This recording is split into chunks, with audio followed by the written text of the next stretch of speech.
Good morning বন্ধুরা, কেমন আছো তোমরা সবাই? আশা করি তোমরা সবাই ভালো আছো। আর আমি একটু খারাপ আছি, কারণ আমার প্রচণ্ড পরিমাণে ঠান্ডা লেগেছে। আজকে সকাল সকাল আমি উঠিনি বললেই চলে, কারণ আমি উঠেছি 9:30টার সময়, শুয়েই ছিলাম।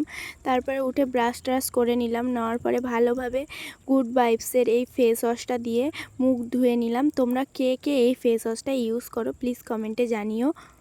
তারপরে আমি চা বানাবো। আমাদের নতুন ঘরে মিস্ত্রি এসছে, কাজ হচ্ছে, মিস্ত্রিদেরকে চা দিতে হবে, তাই জন্য চা বানাবো আমি। আর আরেকটা কথা তোমাদেরকে বলে দিই, আমি জানি আমি কথাবার্তা ঠিকভাবে গুছিয়ে বলতে পারি না, কারণ আমি নতুন এসেছি ইউটিউব চ্যানেলে। তারপরে আমি এখানে চা বানিয়ে নেব, মিস্ত্রিদেরকে দিয়ে আসতে হবে, কারণ আমাদের নতুন ঘরে কাজ হচ্ছে। তোমরা সবাই আমার ডান্সের ভিডিওতে যেমন সাপোর্ট করছো, আমার ব্লগ ভিডিওতে তোমরা প্লিজ সাপোর্ট করো, কারণ আজ থেকে আমি যা যা করব সব কিছুই তোমাদের সাথে শেয়ার করতে থাকবো। আর আমার ব্লগ ভিডিও তোমরা কে কোথায় থেকে দেখছো প্লিজ কমেন্টে জানিও। আর সুন্দর সুন্দর কমেন্ট করলে তোমাদের কমেন্ট আমি রিপ্লাই দেব। এই যে আমাদের নতুন ঘর এটা, আর আমি মিস্ত্রিদেরকে এখন চা দিয়ে আসতে যাচ্ছি। আমি অনেক আশা নিয়ে ইউটিউব চ্যানেলে এসেছি, তোমরা প্লিজ আমাকে একটু সাপোর্ট করো। আর তোমরা আমার ভিডিওতে সাপোর্ট করলে তারপরেই না আমি কিছু একটা করতে পারবো। আর একটা জিনিস, তুমি যতই ভালো করো না কেন, লোকে যদি তোমার সেই জিনিসটা ভালো না বলে, তাহলে তোমার কোনো দিনই নাম হবে না, কিছু হবে না। তাই বলছি তোমরা সবাই প্লিজ আমাকে সাপোর্ট করো। আর এই যে চা নিয়ে আমি চলে এসেছি ঘরে, আর বাবাকে বলছিলাম চাটা কোথায় রাখবো, বাবা তো আমার ভিডিও দেখেই হেসে ফেলেছিল।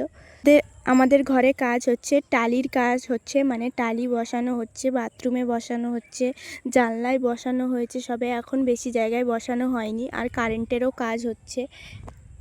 তারপরে আমি ওই ঘর থেকে চলেই আসছিলাম, তখন দেখলাম আর একটা কাকু এসছে বেসিন দিতে, বা কিচেনের বেসিন দিতে এসছে। তাই ভাবলাম তোমাদের সাথে শেয়ার করে দিই এটাকেও।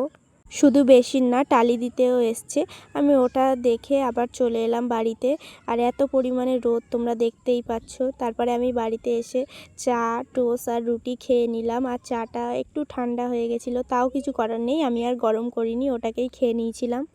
আমি চা সেরকম খাই না, আর আমার প্রচণ্ড পরিমাণ ঠান্ডা লেগেছিল, তাই জন্য ভাবলাম একটু চা খেয়ে নিই, যদি গলাটা ঠিক হয়ে যায়, কাশি হচ্ছিল তাই।